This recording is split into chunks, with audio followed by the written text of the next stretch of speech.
সবাইকে নতুন বছরের শুভেচ্ছা জানিয়ে একটা নতুন ভিডিও স্টার্ট করছি। হ্যালো এভরিওয়ান, আসসালামু আলাইকুম। আশা করি নতুন এই বছর আপনাদের জীবনে অনেক অনেক আনন্দ উল্লাস বয়ে আনুক। আপনাদের সকল নেক বাসনাগুলো আল্লাহ তাআলা কবুল করে নেক। আমিন সুম্মা আমিন। তো আমার পুরনো একটা ভিডিওই আজকে আমি নতুনভাবে ভয়েস ওভার দিয়ে সারাদিন কি করলাম সেটাই হচ্ছে আপনাদের সাথে শেয়ার করব। আর এটাই হচ্ছে আমার বছরের প্রথম ভিডিও। আশা করি ভিডিওটা আপনাদের অনেক ভালো লাগবে বরাবরের মতোই। তো আমি আমার ডেইলি রুটিনে কি করলাম সেগুলো নিয়ে একটা ব্লগ শেয়ার করছি, আশা করি ভালো লাগবে। তো প্রথমেই আমার সকালটা শুরু হয় এখন একটু দেরিতে, যেহেতু বাচ্চাদের স্কুলটা অফ।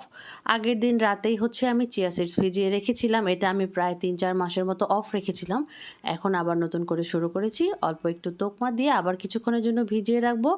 সাথে একটা ডিম সিদ্ধ দিয়ে দেবো আমার জন্য। আমার বাচ্চারা এখন খেতে চায় না, কয়েকদিন খাওয়ার পরে ওদের কাছে সিদ্ধ ডিম ভালো লাগে না। তো আমি ঝটপট ফ্রেশ হয়ে চলে আসলাম আবার কিচেনে এসে আমার আবার নতুন যে কিছু ডেইলি রুটিন অ্যাড করেছি সেগুলো আমি স্টার্ট করে দিলাম। বাদাম, চিয়া সিডস এগুলো আমি এখন খাবো, সাথে তোকমা ভেজানো, আর এই ফাঁকে একটু ডালটাও ভিজিয়ে নিলাম। এতে করে ডালটা তাড়াতাড়ি সিদ্ধ হয়ে যাবে।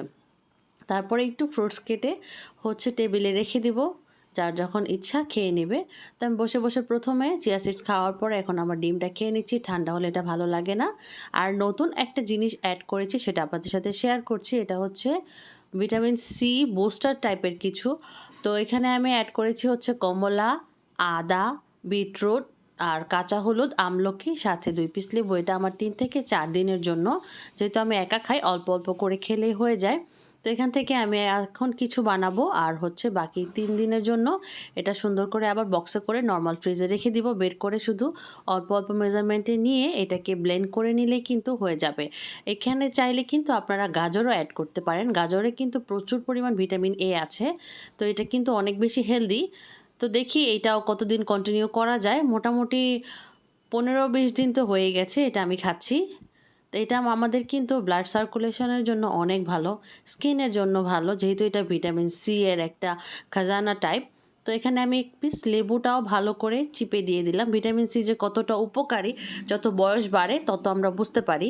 তো এখন হচ্ছে চলে আসলাম ছেলেমেয়ের স্কুল ড্রেস বানাতে দেওয়ার জন্য, কারণ বেশি একটা কিন্তু সময় ছিল না। এটা মেবি হচ্ছে 20 তারিখের ভিডিও এরকম। তো এখন ছেলে মেয়ের মাপ নিচ্ছিল স্কুল ড্রেস, আর এটা আমাদের এলাকাতেই কাপড়টা আমরা কিনে এনে দিয়েছি, আর ওনারা হচ্ছে বানিয়ে দিবে। কারণ দেখা যায় রেডিমেড যে কাপড়গুলো ওগুলোতে স্কুল ড্রেস বানালে কেমন যেন মানে বাচ্চারা পরেও আরাম পায় না, আর খুব তাড়াতাড়ি হচ্ছে এগুলোর সুতাগুলো কেমন যেন হয়ে যায়, আমার কাছে বেশি একটা ভালো লাগে না। এই জন্য আমার মনে হয় বানিয়ে নেওয়াই ভালো, যেহেতু 1 বছরের জন্য। তো দুজনের 2 সেট করে বানাতে দিয়ে আসলাম। বাসার সামনে দেখি মাছ বিক্রি করছে। এখন আমার হাজব্যান্ডের হচ্ছে এই মাছটা খেতেই হবে, একদম টাটকা টাটকা রাফানো শোল মাছ ওনারা কেটে দিয়েছে। তো আমি চলে আসলাম, চলে এসে এখন বিছানাটা তুলে নিচ্ছি। সকাল থেকে বিছানা তুলিনি, তাড়াতাড়ি করে হচ্ছে ওদের সাথে আগে স্কুল ড্রেসটা বানাতে চলে গিয়েছিলাম, কারণ স্কুল ড্রেস বানানোর পর আমার হাজব্যান্ড কাজে চলে যাবে, আর আমি ওদেরকে নিয়ে উপরে চলে আসছি। এখন হচ্ছে ওরাও নাস্তা করেনি, ঘুম থেকে উঠেই চলে গিয়েছিল। ফ্রোজেন পরোটা করা ছিল, তো সেগুলোই বাচ্চাদেরকে ভেজে দিচ্ছিলাম। বড়টা আর সাথে হচ্ছে ডিম পোস্ত লাগবেই, বাচ্চাদের হচ্ছে পছন্দের খাওয়া। ইভেন বড়দেরও কোনো কিছু না থাকলে বাসায় সবজি ভাজি, ডিমটাই কিন্তু একমাত্র ভরসা।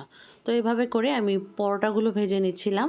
আমার পেট অনেক ভরা ছিল, আমি সকাল থেকে অনেক কিছু খেয়েছি। তো দেখা যায় নাস্তাটা আমি সেভাবে খাই না। আর এখন হচ্ছে বাচ্চারা ডিম খাবে হচ্ছে পেঁয়াজ মরিচ দিয়ে। তো ভাবলাম পেঁয়াজ মরিচ দিয়ে যখন খাবেই তাহলে একটু ধনিয়া পাতা, একটু টমেটো অ্যাড করে দেই, এটাতে কিন্তু টেস্টটা আরও বেড়ে যায়।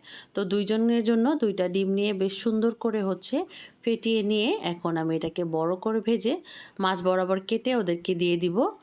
কারণ 2টা ডিম আলাদা করে ভাজতে গেলে কিন্তু সময় বেশি লাগে, আর এই ডিমটা হতেও কিন্তু একটু টাইমটা বেশি লাগে, যেহেতু অনেক কিছু অ্যাড করা থাকে অমলেট টাইপের। তো এখন এটাকে ভেজে ওদের নাস্তাটা আমি রেডি করে দিচ্ছি। আর সাথে আমার গ্রিন টিটাও আমি এখন খেয়ে নিব। আমি সবসময় গ্রিন টিটা হচ্ছে নাস্তা খাওয়ার পরপরই খেয়ে নেওয়ার চেষ্টা করি, যেহেতু আমার পেট ভরা ছিল, নাস্তা খাবো না। ওদের এখান থেকে একটু পরোটা ছিঁড়ে খেয়ে নিয়েছি, তো দিয়ে দিলাম। আর এদিকে কিন্তু আমি রান্নাও বসিয়ে দিয়েছি, সেটা আর আপনাদের সাথে শেয়ার করিনি। নিচে যাওয়ার আগেই আমি হচ্ছে গরুর কলিজিটাকে একদম মানে মশলা দিয়ে ভাজা ভাজা করে চুলাটাকে কমিয়ে পানি দিয়ে নিচে চলে গিয়েছিলাম। আস্তে আস্তে কিন্তু হয়ে গেছে। তো এখন আমি এটাকে জিরার ফাঁকি দিয়ে ভাজা যে টালা জিরার গুঁড়াটা সেটা দিয়ে আর হচ্ছে কাঁচামরিচ দিয়ে এটাকে নামিয়ে নিব। কারণ এটা খাওয়ার সময় বারে বারে গরম করতে হবে, ভাজা ভাজা এমনিতেই হয়ে যাবে। আর যে ডালটা ভিজিয়ে রেখেছিলাম সেটাকেও একদম মোটামুটি টমেটো দিয়ে সিদ্ধ করে নিলাম, বেশ কিছু ধনিয়া পাতা। আমার রান্নাতে শীতের দিনে হচ্ছে অনেক বেশি ধনিয়া পাতা আপনারা দেখতে পাবেন, কারণ আমার ধনিয়া পাতা পার্সোনালি খুব ভালো লাগে। এখন যে মাছটা এনেছিলাম সেটাকে আবার ছোট ছোট করে আমি কেটে ধুয়ে পরিষ্কার করে নিয়েছি। এখান থেকে অর্ধেকটা রান্না করব আর হচ্ছে অর্ধেকটা রেখে দিব, কারণ যেহেতু গরুর কলিজি তরকারিও আছে, এতগুলো মাছ আসলেই খাওয়া হবে না। তো জেনে শুনে বেশি রান্না করার তো কোনো প্রয়োজন নেই। তো আমি শোল মাছ হচ্ছে এখানে অর্ধেকটা আলু দিয়ে ঝোল দিয়ে রান্না করে নিব। এটা আমি হচ্ছে কষিয়েই রান্না করি, এটা আমি ভেজে রান্না করি না। তো মশলাটাকে ভালো করে কষিয়ে আলু আর মাছটাকে আমি একসাথে দিয়েই এক পিস করে একটু কষিয়ে দিয়ে দিব আর টমেটো দিয়ে দিলাম। এই তরকারিটা কিন্তু শীতের সময় বেশ ভালো লাগে। তো এখন এটা কিন্তু আমার আর দেখানো হয়নি, আমি এভাবে করে এটাকে নামিয়ে নিব। একটু পেঁয়াজের কলিও দিয়েছিলাম সাথে আর ধনিয়া পাতার কুচি। এখন মোটামুটি রান্না চেপে আসছে, আর তেমন রান্না বান্না নেই। এখন এই বাচ্চারা বিস্কিট খাবে, ওদের ক্ষুধা লেগেছে। তো ওদের জন্য এই নতুন একটা এডিশন হয়েছে এই বিস্কিটটা। একটা জিনিস খাওয়া ধরলে যত পর্যন্ত খেতে খেতে ওদের বিরক্ত না আসে, আমিও খাওয়াতে থাকি, ওরাও খেতে থাকে। একসময় নিজেরাই বলে এটাকে আমি আর খাবো না। তারপরে আমি ওদেরকে আর দেই না। যাতে করে ওদের আর মানে খাওয়ার যে ইচ্ছা সেটা যাতে কখনো অপূর্ণ না থাকে। আলহামদুলিল্লাহ আমি চেষ্টা করি দিতে। তো এখন ওদেরকে বিস্কিট দিয়ে দিলাম। সাথে আমি আমার জন্য শসা আর টমেটো কেটে নিলাম। এটা একটু বারান্দায় দাঁড়িয়ে দাঁড়িয়ে খাবো আর একটু দেখবো কাপড়-চোপড়গুলো আরও কিছু শুকিয়েছে কিনা। তো তারপরে আর ভিডিও করিনি। গোসল করে নামাজ পড়ার পরে হচ্ছে আমার একটা পার্সেল আসলো, ফোন আসলো। মোস্ট অফ দ্য টাইম আমার পার্সেলটাই আসে হচ্ছে দুপুর ১টা থেকে ২টার ভিতরে।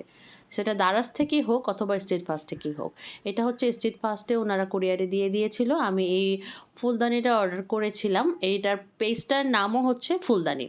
ফুলদানি পেজ থেকে আমি এটা অর্ডার করেছিলাম। আমার এটা খুব পছন্দ হয়েছিল দেখে, আর এটা বাস্তবেও ছবির মতোই দেখতে সুন্দর। আমার খুবই পছন্দ হয়েছে। আর এই ফুলদানিটা চয়েস করার কারণ হচ্ছে বেশ কয়েকদিন আগে আমি আরএফএলে গিয়েছিলাম। সেখান থেকে আমার এই ট্রেটা অনেক অনেক বেশি পছন্দ হয়, যেটা আমি নিয়ে আসি। নিয়ে আসার পরে এখন এটার সাথে ম্যাচিং করে আমি একটা ফুলদানি খুঁজছিলাম। তো ফাইনালি আমি অনলাইনে পেয়ে গেছি। তো এটাকে একটা সেট হিসেবে ধরেই আমি আমার ড্রয়িং রুমে রাখবো। এটাই হচ্ছে আমার মূল লক্ষ্য। তো সুন্দর করে আমি রেখে দিচ্ছিলাম। আসলে কি, নিজে নিজে ছোট ছোট করে ঘর সাজানোর যে আনন্দ, সেটা এখন বর্তমানে আমার সবচেয়ে বেশি প্রিয়। হয়তো বা আস্তে আস্তে বয়স হয়ে যাচ্ছে, শখ বলতে এখন ঘর গুছানোই। আর কোনো কিছুই তেমন এখন আগের মতো ড্রেস কেনা বা কোনো কিছুই শখ হয় না। শখ হচ্ছে এখন শুধুমাত্র নিজের ঘরকে গোছানো। তো এই যে আলহামদুলিল্লাহ খুব সুন্দর লাগছে না? তো আমি এই ডলটাকে সরিয়ে দিব। ডল রাখা যদিও ঘরে উচিত না। তো তারপরে এখন আমরা সন্ধ্যার দিকে আবার একটু গিয়েছিলাম মিঠাইয়ে মোমো খেতে। এখানে অফার চলছিল, ৫ পিস মোমোর প্রাইস হচ্ছে ৯৯ টাকা। তো আমরা মোমো আর হচ্ছে যেটাকে বলে বাও, এই ৩ পিস বাওয়ের প্রাইস ছিল ১০০ টাকা করে। তো অনেক রিজনেবলের মধ্যে ওনারা অফারটা দিচ্ছিল, আমরাও খেয়ে নিলাম। তো এই ছিল আমার আজকের সাদামাটা ব্লগ। আশা করি ভালো লাগবে। সবাই অনেক অনেক ভালো থাকবেন, সুস্থ থাকবেন। আল্লাহ হাফেজ।